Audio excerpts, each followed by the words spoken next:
This presentation is going to go over the simple, effective, and low cost to often free solution that I've been using this year for my classes with a major field component. So after taking physical geology at University of Kentucky, our students take a two-part series on geoscience methods. So 230, which is offered in the fall semester, focuses on traditional methods, and 235 expands on that knowledge using more modern techniques. So this past semester I was teaching 235. We had to move online mid-semester, and this semester I'm teaching 230. So many of us are aware as to the pros and cons of field experiences, so I'm not necessarily going to get into that, but hopefully this solution is something that could be used even in non-COVID times if there's, say, accessibility issues or a makeup is needed, something like that. So what happened in spring 2020 to kind of get us to this situation and kind of put me in the tight spot that I was in? Well, probably the same thing that most of us went through. So early March, we're kind of starting to think, okay, what if we have to go online? What are we going to do? How are we going to handle classes and field trips? By March 11th, UK had made the decision to move online. This was problematic because I had a field trip that I was supposed to be running in early April. So those are our scheduled field trips. So we're in central Kentucky and Lexington, Kentucky, and our field trip goes to Virginia. So not typically too far away. However, right in between when UK made the decision to go online and by our scheduled field dates, Kentucky issued a healthy at home order. So I couldn't even go to the field to collect data if I wanted to make some sort of virtual field experience. So that was what my problem was, is I needed some sort of virtual field experience that would allow my students to collect the data that they needed for their final projects, but with minimal supervision, because I can't watch them all at once in their groups like I can in the field. There'd be a short time for prep. So I only had a week and a half, 2 weeks to do this, didn't have fun, so I couldn't get fancy equipment or anything. But even if I could, it's not like I had field access anyways. Fortunately, with about a week and a half to 2 weeks to go, something came across my feed that I just had a light bulb moment. So I saw this ad that said, this digital Harry Potter escape room lets you visit Hogwarts on your couch. And at the time I was thinking, okay, that sounds awesome. And then I realized, okay, you know what? Actually, I can do this. When I looked at it, it seemed really simple. And so escape rooms, the idea is that the player is trapped in a room and has to solve puzzles in some sort of sequential order to escape the room. So you go through a series of questions, and if you do in order, you get out, you win. But I've thought, okay, I can actually use this in my class. And it turns out escape rooms have been used in education for quite a while. So when they started to become big in the US, the in-person escape rooms in, say, like 2014, teachers started realizing, hey, we could use this to get students engaged and get them to learn the information, but in a really fun way. So they started to become increasingly digital after about 2015. So the question is, if these are so great and successful, why don't we see them in higher ed? And I think it's more because at primary and secondary schools, they rely a lot more on these free to low cost solutions, right? It's a necessity. And then also at the university level, a lot of what we're doing is kind of assessment driven. We want to know where our students are at. And so giving them something where they're just simply kind of going through and getting the correct answers, and we don't necessarily, we're not able to assess where they are, that could be a little troubling. And also, unfortunately, fun probably isn't as much of a priority as it is if you're, say, in primary school. So rules of the game, how did I apply this to my class? Well, obviously, like I said, you can't advance to the next stage or section until a correct answer is entered. And so students know this going in. I also have them assign group members. So I say, these are your roles. You're going to have a navigator. They're going to have Google Maps open at all times. You're going to go back and forth between map view and street view to follow turn-by-turn directions, to figure out where you are, to pull latitude, longitude. The illustrator is going to have the field map, the topo base map open in Illustrator. So they're going to add contacts and color. The scribe is going to take field notes, and data entry is if you have a lot more data like lat long or strike and dip that you want to put in chart form. So I use Google Forms for this, as I said. So Google Forms has very limited appearance controls, which is actually kind of nice, because if it had more, I'd spend a lot of time making it look good. Instead, you just upload a header image and it auto updates and detects the theme colors. And so you can pick based off of those few options. So in Google Forms, you're either adding new questions or importing questions. You can add text, you can import media to use for the questions, and then of course, adding the sections. That's really important. So 235, how was I going to get data if I couldn't go to the field? Well, fortunately, I had been using Field Move Clino, so this app before, to collect digital data. So I had nearly everything I needed. So I had outcrop photos, I had strike and dip data from all these different stations that we go to. And then what I didn't have, I was able to augment with images from Street View and Google Earth. So let's go through some example questions really quick. So what I may give my students is an image and it says, okay, in this particular example, what sedimentary structure is pictured here? And the idea is that they'll recognize that there's cross beds in the upper part of this outcrop. And I want to make sure that they aren't counted wrong, right? So I say I want the text that they enter to contain cross. That way, if they say cross beds, they're right, cross bedding. If they hyphenate, if they space, they're going to get it right. That's important. Also, you'll notice that I have required toggled on. That's important as well because they have to get it right before they move on to the next section.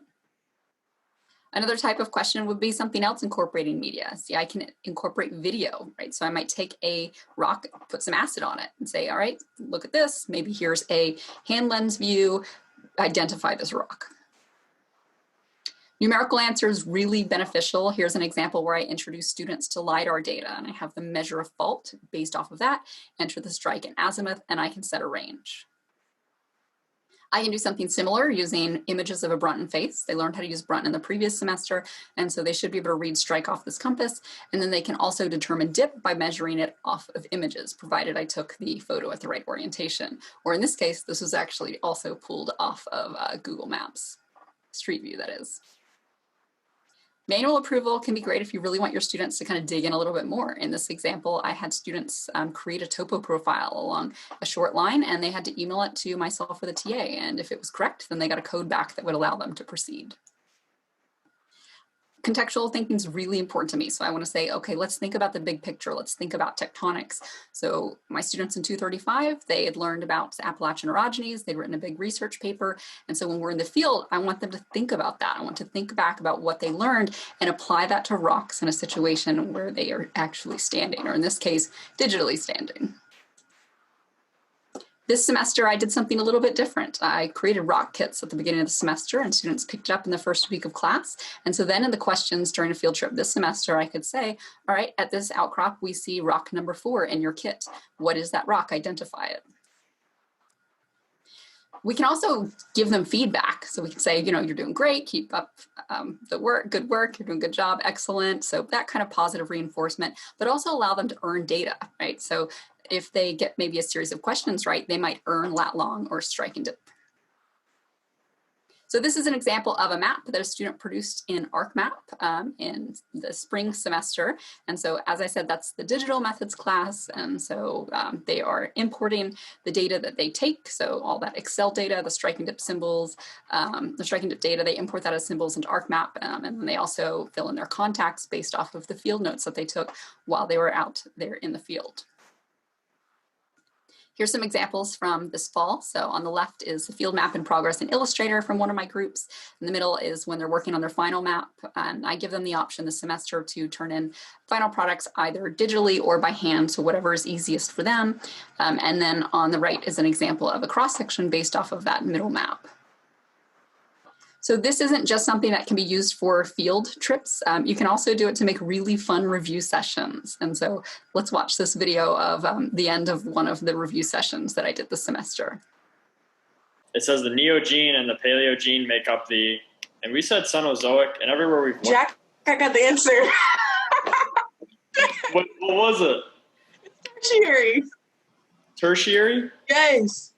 Okay. Okay. Submit. We made it. We finished. We did it. Nice. Are we the first? Yeah, you're the first. We did it. So of course, like anything else, this is not without its limitations. Some of the issues that I've noticed is that obviously you're limited by the types of questions and answers that you can ask and answers that they can give. This can really promote guessing, right? So students are thinking, okay, I just want to advance. And so that's why saying, I want your field notes and your field map at the end of the field trip is really important. And so that way they are kind of working and focused on kind of producing that product instead of just getting through to the end. And of course, with that, some group members can get ahead. So stressing how important it is to work as a group is really important. And then also, of course, this isn't a direct assessment tool, right? So everyone is getting the correct answers, and that's how they're able to advance forward. And that was what I wanted, because I wanted my students to ultimately have very similar data sets for when they go to make their final maps. However, you can include questions that aren't required in that, and then you can go back and download that data later. So benefits, well, self-paced. That's really important because we know not all students move at the same pace in the classroom, and especially not in the field. In the field is really where we start to see that stretch between students who move really quickly, think really quickly, don't necessarily have those accessibility issues that we're concerned about. Also, less cognitive overload. We've all been on field trips where we're standing by the side of the road and someone's trying to yell information to us and we're trying to look at the rocks, maybe catch up on field notes, catch up on plotting strike and dip symbols, and there's cars going by and maybe it's raining. So there's a lot there. This kind of surpasses or gets by that. It can also be both holistic and analytical. Both of those are obviously really important.